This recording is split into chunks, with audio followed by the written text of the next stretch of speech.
Everybody, it's me, Miss Denny, your favorite children's librarian. Thank you for joining us for another chapter of Alice's Adventures in Wonderland. This week we will be reading chapter 6, which is called Pig and Pepper. If you are looking for the previous chapters, you can find them right here on the library's YouTube page on our playlist Thursdays with Alice. We'll read another chapter every Thursday until we have finished the book. All right, here we go. Pig and Pepper. For a minute or two, she stood looking at the house and wondering what to do next, when suddenly a footman in livery came running out of the wood. She considered him to be a footman because he was in livery. Otherwise, judging by his face only, she would have called him a fish, and rapped loudly at the door with his knuckles. It was opened by another footman in livery, with a round face and large eyes like a frog, and both footmen, Alice noticed, had powdered hair that curled all over their heads. She felt very curious to know what it was all about, and crept a little way out of the wood to listen. The fish footman began by producing from under his arm a great letter, nearly as large as himself, and this he handed over to the other, saying in a solemn tone, "For the Duchess, an invitation from the Queen to play croquet." The frog footman repeated in the same solemn tone, only changing the order of the words a little. "From the Queen, an invitation for the Duchess to play croquet." Then they both bowed low, and their curls got entangled together. Alice laughed so much at this that she had to run back into the wood for fear of their hearing her. And when she next peeped out, the fish footman was gone, and the other was sitting on the ground near the door, staring stupidly up into the sky. Alice went timidly up to the door and knocked. "There's no use in knocking," said the footman, "and that is for two reasons. First, because I'm on the same side of the door as you are. Secondly, because you are making such a noise inside, no one could possibly hear you." And certainly there was such a most extraordinary noise going on within, a constant howling and sneezing, and every now and then a great crash, as if a dish or kettle had been broken to pieces. "Please then," said Alice, "how am I to get in?" "There might be some sense in your knocking," said the footman, he went on without attending to her. "If we had the door between us, for instance, if you were inside, you might knock, and I could let you out, you know." He was looking up into the sky all the time that he was speaking, and this Alice thought decidedly uncivil. "But perhaps he can't help it," she said to herself. "His eyes are so very nearly at the top of his head. But at any rate, he might answer questions. How am I to get in?" she repeated aloud. "I shall sit here," the footman remarked, "till tomorrow." At this moment, the door of the house opened, and a large plate came skimming out straight at the footman's head. It just grazed his nose and broke to pieces against one of the trees behind him. "Or next day, maybe," the footman continued in the same tone, exactly as if nothing had happened. "How am I to get in?" Alice asked again in a louder tone. "Are you to get in at all?" said the footman. "That's the first question, you know." It was no doubt, only Alice did not like to be told so. "It's really dreadful," she muttered to herself, "the way all the creatures argue. It's enough to drive one crazy." The footman seemed to think this a good opportunity for repeating his remark with variations.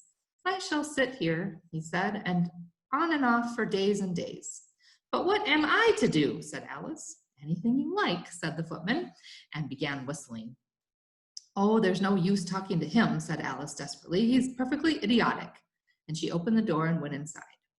The door led right into a large kitchen, which was full of smoke from one end to the other. The Duchess was sitting on a three-legged stool in the middle, nursing a baby, and the cook was leaning over the fire, stirring a large cauldron, which seemed to be full of soup. "There's certainly too much pepper in that soup," Alice said to herself, as well as she could for sneezing. "There is certainly too much of it in the air."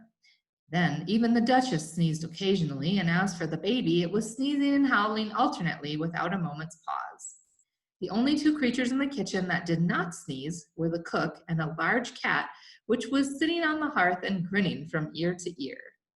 "Please, would you tell me," said Alice a little timidly, for she was not quite sure whether it was good manners for her to speak first, "why your cat grins like that?" Oh, it's a Cheshire cat, said the Duchess. That's why. Pig! She said the last word with such sudden violence that Alice quite jumped. But she saw in another moment that it was addressed to the baby and not to her, so she took courage and went on again.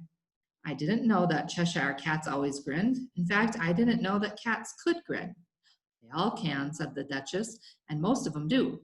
I don't know any that do, Alice said very politely, feeling quite pleased to have got into a conversation.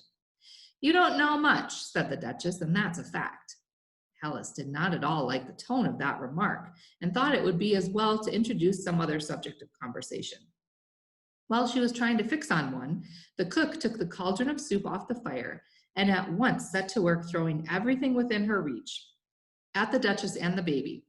The fire irons came first, then followed a shower of saucepans, plates, and dishes. The Duchess took no notice of them even when they hit her, and the baby was howling so much already that it was quite impossible to say whether the blows hurt or not. Oh, please, mind what you're doing, cried Alice, jumping up and down in an agony of terror. Oh, there goes his precious nose, as an unusually large saucepan flew close by it and nearly carried it off. If everyone minded their own business, said the Duchess in a hoarse growl, the world would go around a deal faster than it does. Which would not be an advantage, said Alice, who felt very glad to get an opportunity of showing off a little of her knowledge. Just think of what work it would make with the day and night. You see, the earth takes 24 hours to turn round on its axis. Talking of axes, said the Duchess, chop off her head. Alice glanced rather anxiously at the cook to see if she meant to take the hint, but the cook was busily stirring the soup and seemed not to be listening. So she went on again. 24 hours, I think, or is it 12? Oh, don't bother me, said the Duchess. I never could abide figures. And with that, she began nursing her child again, singing a sort of lullaby to it as she did so and giving it a violent shake at the end of every line. Speak roughly to your little boy and beat him when he sneezes. He only does it to annoy because he knows it teases. And the chorus, in which the cook and the baby joined, wow, wow, wow. While the Duchess sang the second verse of the song, she kept tossing the baby violently up and down, and the poor little thing howled so that Alice could hardly hear the words. I speak severely to my boy, I beat him when he sneezes, for he can thoroughly enjoy the pepper when he pleases. And the chorus, wow, wow, wow. Here, you may nurse it a bit if you like, said the Duchess to Alice, flinging the baby at her as she spoke. I must go and get ready to play croquet with the Queen. And she hurried out of the room.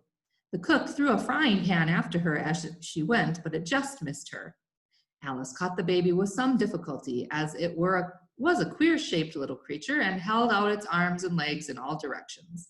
Just like a starfish, thought Alice. The poor little thing was snorting like a steam engine when she caught it and kept doubling itself up and straightening itself out again so that altogether for the first minute or two, it was as much as she could do to hold it. As soon as she had made out the proper way of nursing it, which was to twist it up into a sort of knot and then keep tight hold of its right ear and left foot so as to prevent it from undoing itself, she carried it out into the open air. If I don't take this child away with me, thought Alice, they'll sure to kill it in a day or two. Wouldn't it be murder to leave it behind? She said the last words out loud, and the little thing grunted in reply. It had left off sneezing by this time. Don't grunt, said Alice. That's not at all a proper way of expressing yourself. The baby grunted again, and Alice looked very anxiously into its face to see what was the matter with it. There could be no doubt that it had a very turnip nose, much more like a snout than a real nose, and also its eyes were getting extremely small for a baby. Altogether, Alice did not like the look of the thing at all. Perhaps it was only sobbing, she thought, and looked into its eyes again to see if there were any tears. No, there were no tears. If you're going to turn into a pig, my dear, said Alice seriously, I'll have nothing more to do with you. Mind now. The poor little thing sobbed again, or grunted. It was impossible to say which. And they went on for some while in silence. Alice was just beginning to think to herself, now what am I to do with this creature when I get it home? When it grunted again so violently that she looked down into its face in some alarm. This time there could be no mistake about it. It was neither more nor less than a pig, and she felt that it would be quite absurd for her to carry it any further. So she set the little creature down and felt quite relieved to see it trot away quietly into the wood. If it had grown up, she said to herself, it would have made a dreadfully ugly child, but it makes a rather handsome pig, I think. And she began thinking over other children she knew who might do very well as pigs, and was just saying to herself, if one only knew the right way to change them, when she was a little startled by seeing the Cheshire Cat sitting on the bough of a tree a few yards off. The cat only grinned when it saw Alice. It looked good-natured, she thought. Still, it had very long claws and a great many teeth, so she felt it ought to be treated with respect. Cheshire Puss, she began rather timidly, as she did not know at all whether it would like the name. However, it only grinned a little wider. Come, it's pleased so far, thought Alice, and she went on, would you tell me, please, which way I ought to walk from here? That depends a good deal on where you want to get to, said the cat. I don't much care where, said Alice. Well, then it doesn't much matter which way you walk, said the cat. And so, as long as I get somewhere, said Alice, added as an explanation. Oh, you're sure to do that, said the cat, if you only walk long enough. Alice felt that this could not be denied, so she tried another question. What sort of people live about here? In that direction, said the cat, waving its right paw around, lives a hatter. In that direction, waving the other paw, lives a March hare. Visit either you like, they're both mad. But I don't want to go among mad people, Alice remarked. Oh, you can't help that, said the cat. We're all mad here. I'm mad, you're mad. How do you know I'm mad, said Alice. You must be, said the cat, or you wouldn't have come here. Alice didn't think that proved it at all. However, she went on, and how do you know that you're mad? To begin with, said the cat, a dog's not mad. You grant that. I suppose so, said Alice. Well then, the cat went on, you see a dog growls when it's angry and wags its tail when it's pleased. Now I growl when I'm pleased and wag my tail when I'm angry. Therefore I'm mad. I call it purring, not growling, said Alice. Call it what you like, said the cat. Do you play croquet with the queen today? I should like it very much, said Alice, but I haven't been invited yet. You'll see me there, said the cat, and vanished. Alice was not much surprised at this. She was getting so used to queer things happening. While she was looking at the place where it had been, it suddenly appeared again. By the by, what became of the baby? Said the cat. I'd nearly forgotten to ask. It turned into a pig, Alice answered very quietly, just as if the cat had come back in a natural way. I thought it would, said the cat, and vanished again. Alice waited a little while, half expecting to see it again, but it did not appear, and after a minute or two she walked on in the direction in which the March hare was said to live. I've seen hatters before, she said to herself. The March hare will be much the most interesting. And perhaps, as this is May, it won't be raving mad, at least not so mad as it was in March. And as she said this, she looked up, and there was the cat again, sitting in the branch of a tree. Did you say pig or fig? Said the cat. I said pig, replied Alice, and I wish you wouldn't keep appearing and vanishing so suddenly. You make one quite giddy. All right, said the cat, and this time it vanished quite slowly, beginning with the end of its tail and ending with the grin, which remained some time after the rest of it had gone. Well, I've often seen a cat without a grin, thought Alice, but a grin without a cat? It's the most curious thing I ever saw in all my life.